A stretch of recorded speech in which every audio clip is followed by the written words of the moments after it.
Welcome to day 8 aboard the NCL Getaway. In today's adventure, we are headed off to Universal Studios Orlando. In particular, Islands of Adventure. Let's see if Mythos restaurant is worth the hype. Here we go. So this is Port Canaveral. Look at all of those boats out there. There's the terminal. I'm not sure which terminal we're in. So, before we start off on this journey today, let me tell you a couple of things that are important. You may recall from yesterday's video or last week's video, by the time you see this, it was really rough seas, so we could not dock in the private island. It was so rough, my baby got sick, he got seasick. The rough seas really messed him up.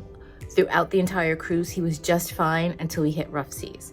So you might want to bring some emesis bags. I'm adding that to my packing list next time. But he's okay today, took a temperature check, he's good, did a COVID test, he's good. So we are looking forward to today's adventure. Okay, so we have disembarked at Port Canaveral.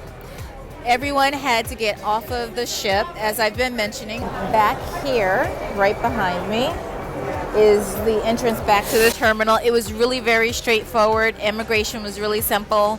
You did your card key on the way out, as you normally would. Then you just take your passport and everything into the terminal. You just line up, single file. There was someone to direct us as a family group to a line. They took our picture. We were recognized and off we went. We didn't even have to show our passports, so that's a good thing. We are now about 40 minutes early for our tour. And I'm also noticing that there are tour companies out here, so that if you have not already booked a onboard ship excursion, looks like they'll take you to the beach and they might take you to someplace to go shopping. So I found out how much the shuttle is to shopping and the beach. It's $16 per person round trip, so that's $8 each way. Not a bad price, probably cheaper than an Uber. Something to consider if you're in port and you have not done a shore excursion. But remember, you can always Uber someplace. You just have to get yourself back in time to meet the ship. Today's all aboard is 11 p.m. Okay, we have been dropped off at the bus terminal. This is where they drop you off just beyond the Universal buses. It did take about an hour on the dot to get here. And then you have to, of course, figure in the time walking over from the bus to the parks themselves.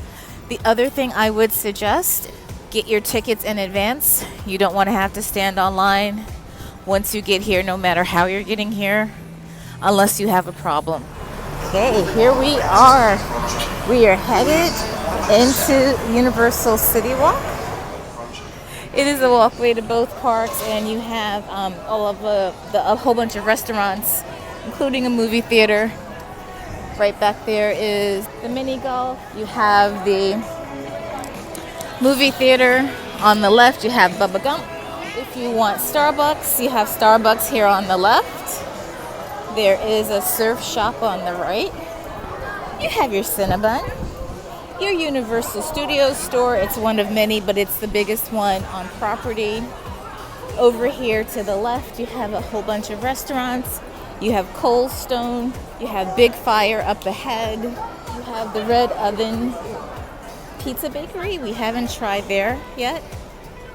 So we did eat at the Cowfish on our last visit here to Universal Studios. And we are going to give you a review of that. Over here you have a bunch of other different restaurants. I believe there's a club up there, the Universal Legacy store. You have a hot dog vending place back there. Antojitos. We have not eaten there yet. We have Big Fire American. And across the way, we do have Toothsomes. That is on my list in the worst way because I think the ice cream may be good. And also stay tuned for a review of Margaritaville. So when you come into the park from the parking garage, you want to head left for Islands of Adventure and right for Universal Studios. We, just so that you know, only have 6 hours here. As I mentioned, it took an hour on the dot to get here. We were told that the bus will be back in its spot at 4:15 and it will then leave at 4:45. This is the port of entry. Over here you will see there is a skip the line. I was doing a little research before we got here. it was going to be well over $100 per person for an express pass. And that's the one that you just get to ride once. And if you wanted to do the multiple one, that was going to be even more money. So at the beginning of the park here, they have a bunch of little props that you can feel free to get on. It's a great little photo op. But we are going to officially enter the park now. Going right, we are going into Seuss Landing. This is one of my favorite parts of this park. And I have to get a Only Thing t-shirt for me and the little guy because we are only children. In my Universal for Kids video, we talked a lot about this area being really great for kids. There is a carousel. You got a little splash pad. Nope, not a splash pad, but just a little play area. A place to stop and get out of the sun. There's one fish, two fish off to the left. Ooh. And are these the things? Hold on. There's an Only Thing t-shirt there. I'm getting it while I see it. Now that we have our Only Thing shirt, and unfortunately it only comes in children's sizes. As an only child, I would have loved one. Okay, we are headed into one fish, two fish. You have to be this tall to ride this ride, but it doesn't say how tall. This is one of the eateries here in Seuss Landing. The Circus McGurkus Cafe, stupendous. Look, there's Cat in the Hat. The Grinch is even out.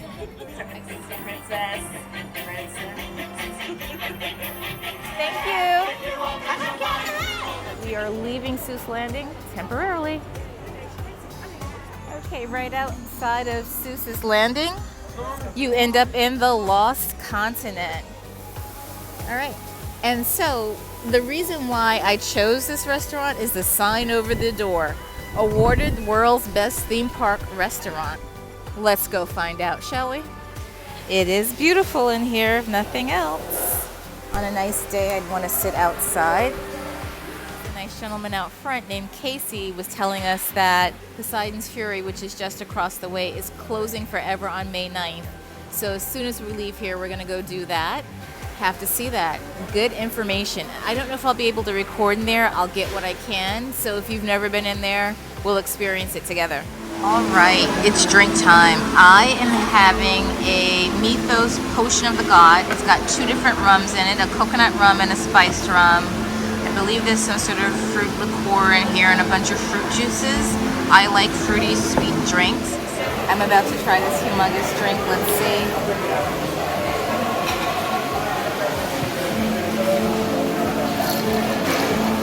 Stir that up a little bit.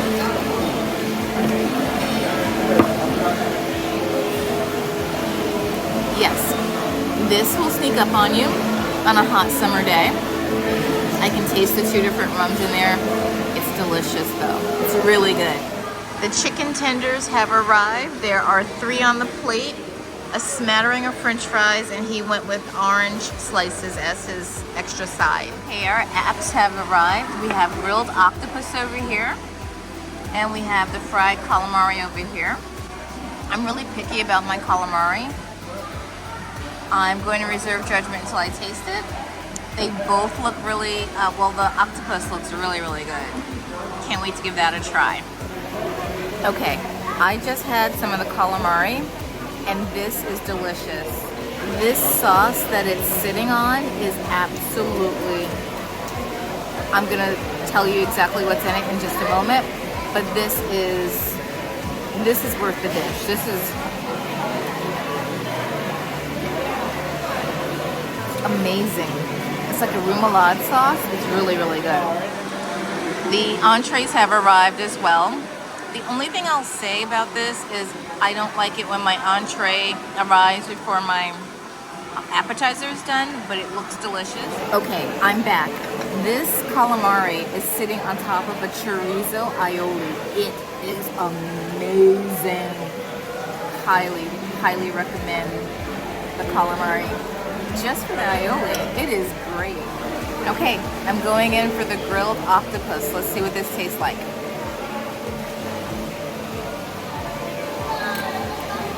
This is really good. The char on this is delicious. Yes. It's well flavored. I should say well seasoned. Just the right amount of seasoning, salt, pepper, what have you. It's not too salty. It's perfectly cooked. It's nice and tender. Look at that. Look at that. This is delicious. Highly recommend both of these appetizers. Knocking it out of the park over here. Mythos might be worth the hype. Okay, along with the grilled octopus came this corn. I'm gonna give this a try. Not bad, really not bad, but I prefer the aioli and chorizo underneath the calamari. And if you've not had octopus before, just want to give you a comparison. If you like crab, it's got a similar consistency as a crab or lobster. Similar meaty type consistency. Very good. It's citrus grilled, perfectly prepared. Okay, next up, I'm gonna try the risotto. It's got some sweet peas in it. As a sweet pea jumps off of my fork. I'm a risotto snob, just as I am a lobster bisque snob. Let's see what this does as I continue to drop more.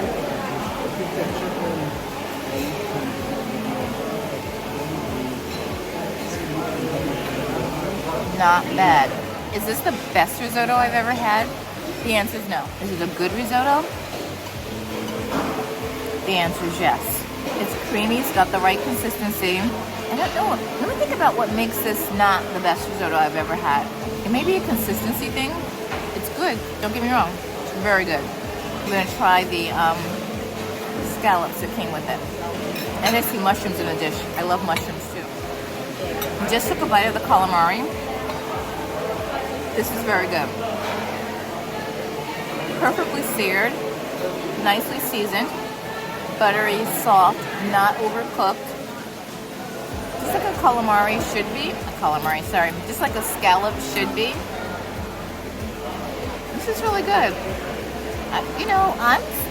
That's fine over the door. I'm gonna taste the ravioli next. If the ravioli is good, I might say that this one's worth the hype. Stay tuned. Okay, I've just tried the ravioli, which, as a reminder, is spinach filled and garlic filled. When I asked our server, who's really lovely, which of the two I should get, she said they were both really good. I'm glad I got the risotto. I think the risotto wins this one between the two dishes. This is a good dish. It's completely vegetarian, so if you need a vegetarian option, this would be it. But right now, the winner is the risotto with the scallops and the mushrooms. And I'm about to make a really bold statement that Paul's been looking at me going, don't say it, but I'm gonna say it anyway. This meal is better than any I've had on the ship, with the possible exception of Cagney's. Yeah, this comes in right up there with Cagney's. This has been delicious. Theme Park Insider, you know what you're talking about. This is one of the best theme park restaurants. I think this rivals a couple of other restaurants over at Disney, Nomad Lounge being one of them. So if you haven't seen our review of that one, go watch the Nomad Lounge review. You love that. That is good. Tippon's is good over there, right next to it in Animal Kingdom. I think each of the Disney theme parks has a restaurant that's really good. And this is the really good restaurant here at Universal. I would definitely eat here again. I would seek out a reservation for this the next time we come. This is absolutely worth the money, hands down. And I'm just gonna finish the chorizo off of this other plate, if you will excuse me. So, our server, Brandy, is amazing. For some reason, the kitchen made a mistake with the ravioli, and they put chicken on it instead of shrimp, as you will see from the first picture that we showed you of it. Instead of just bringing us some shrimp, she placed the order all over again. And so now the ravioli is hot and fresh to the table. And I have to tell you, doing this and doing YouTube videos, your food gets cold. So to have that, to taste that hot, it's really good.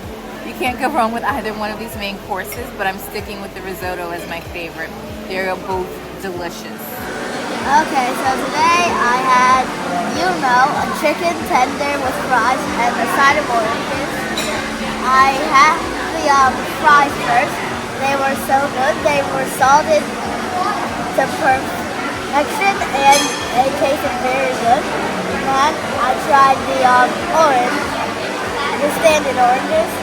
Then I tried the chicken last, and the chicken was better than any chicken on the ship. Okay, we are headed into Poseidons Fury. I believe this is just a show. We're escaping from the Lost City. And I've always wanted to come in here because I believe the area is just so beautiful.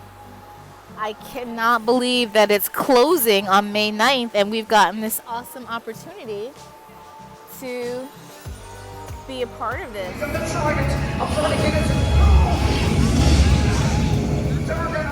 We can't let his hands on this. By the power of the dog ones, I order you, give me that trident over my dead body.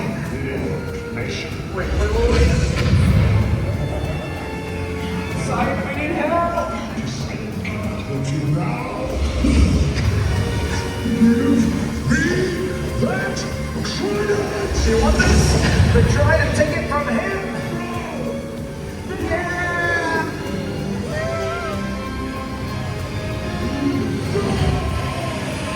I have returned, Darkadon. Now you will pay for your murder. Farewell. You are under the protection of Lord Poseidon. Now go.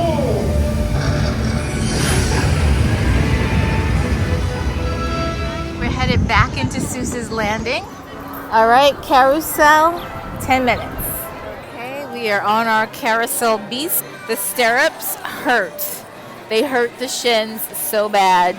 This is not a comfortable ride. Okay, we are headed into Hat in the Cat. Cat in the Hat, not Hat in the Cat. 25-minute wait. And you must be this tall with no numbers to ride.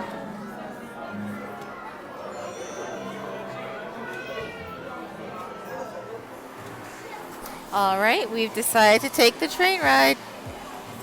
Here's what the queue looks like.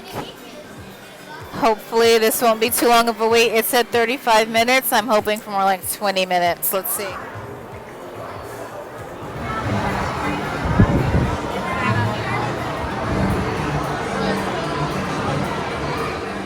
We have spent a good deal of time in Seuss Landing. The reason for that is it has the most kid-friendly rides in this particular park. At least for kids, my kid size. We are passing Velocicoaster, and the reason why we're coming this way, we're going to go do the other kid-friendly thing over here, which is the playground area. So that's where we're headed to now. Then we'll spend a minute in the Wizarding World, and then we're going to go back to the bus because according to the radar, it's supposed to start raining by 4:45. We went over to Velocicoaster just to see. It's got a 125-minute wait. And here's the Discovery Center. We did not go into the Discovery Center last time. I don't know if we're going to have enough time to do that again on this trip. Over there behind me is the raptor encounter, where you get to meet a baby raptor and its mother raptor, I believe. Over here is a river adventure, and you get another view here of Velocicoaster. And we're gonna head down this hill. Just to the left here, we will find Camp Jurassic. Here is the store in this land, Jurassic Outfitters. Another thing that I wanted to point out is that as you get on rides here, a lot of them require you to put your things in a locker. So this is where you find one of the smaller roller coasters in the area, as well as the play area, and we are headed to the play area, specifically the caves. So this time they have a bunch of sound effects in the cave. The last time we were in here, they did not have these sound effects. So this is interesting. I think we just went in a circle. All right, let's see if we can find the other caves. Get the dinosaur footprints. And here is the other cave. This is the bigger of the two caves in here. So the floor is a little wet. And that's because of all the mist in here as we go across the bridge. Where did that go? And we're going up the stairs. Those stairs were taking us to the exit. I remember doing this last time.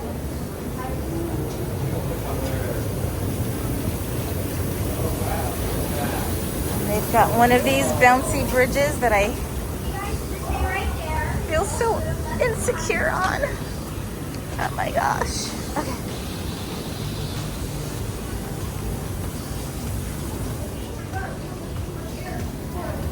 You could have just came across this way. Okay. Back this way.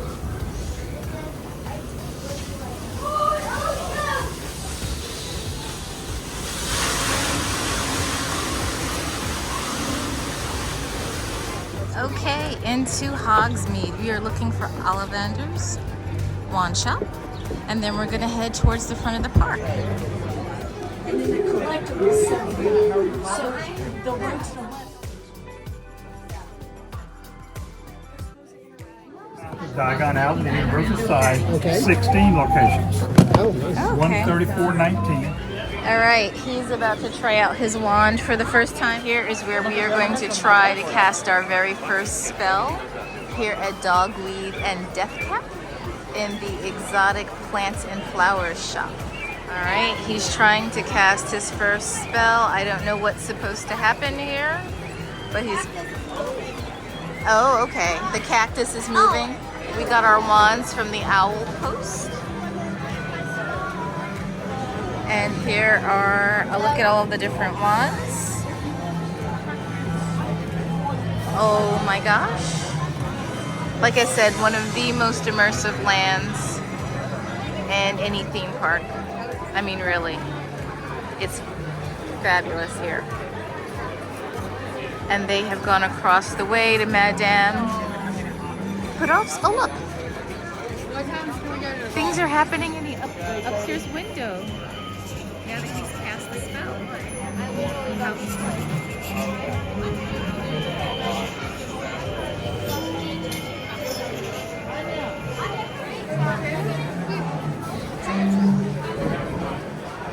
There's definitely a trick to this. We're gonna watch some videos that tell us how to do this so that when we come back, we can cast a proper spell.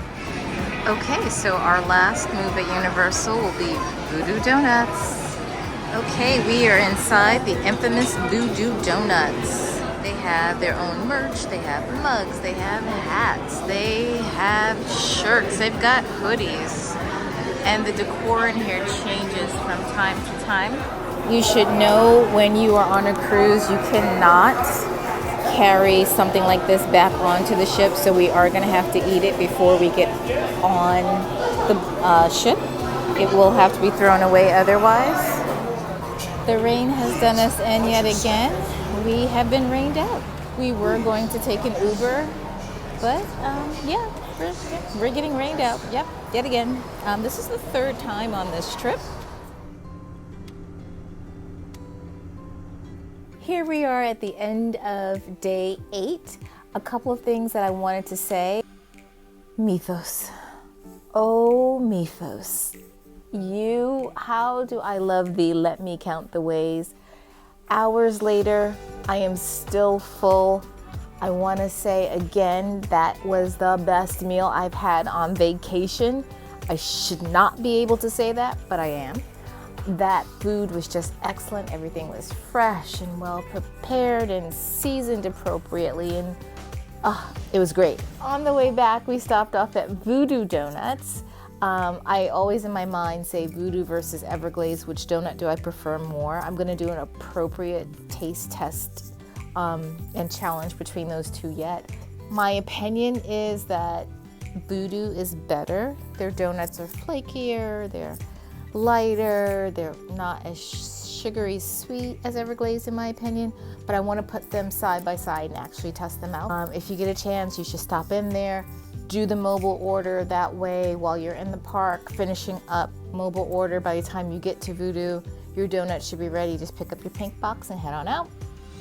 One thing to note, if you are stopping here or any other port, you cannot bring food back from the port onto the ship, so you have to eat it. So we munched on our donuts while we waited for our bus to leave. If you bring anything on board, it has to be in a closed container. So I bought an apple juice. We didn't open that, so we were able to bring that back on board. An excellent day. Unfortunately, the last 3 days, it has rained, that rain cloud from NASA. has followed us from Nassau to Great Stirrup Key, okay, all the way to Orlando. And to make matters worse, we hear that it's 81 degrees and sunny in New York today. They're having I don't want to say heat wave. You have to have 90 degrees for a heat wave, but it's warmer than it's been there, and it might be a record-breaking day. And I had the most unfortunate thing to happen to me today. I had to go out and buy this mom shirt. I mean, look at this, super mom. The Avenger Marvel fan had to buy this shirt because, you know, it was so cold and windy and rainy. I could not have taken my hoodie that I had in the closet. I had to, you know, this fell into my bag. But anyway, great day. The little guy had fun. We were able to do some of his favorite things over at Islands of Adventure. The Camp Jurassic is one of his favorite things. The Seuss Landing as well, because that particular park, the rides are not as family friendly. If you check out my Universal Studios video, you'll see which ones we say are most family friendly, and most of them are over in Universal and not in Islands of Adventure. The wait times are crazy over there, but we wanted to do something different. We wanted to try Mythos, and we wanted to start the day in this park. We normally do it the opposite way. I hope that you found something helpful and enjoyable in today's video. If you did, please remember to like, share, subscribe, turn on the notification bell so that you know when the next adventure begins. Thank you so much for watching, and no matter where your next adventure takes you, we hope that you enjoy the journey. Bye now.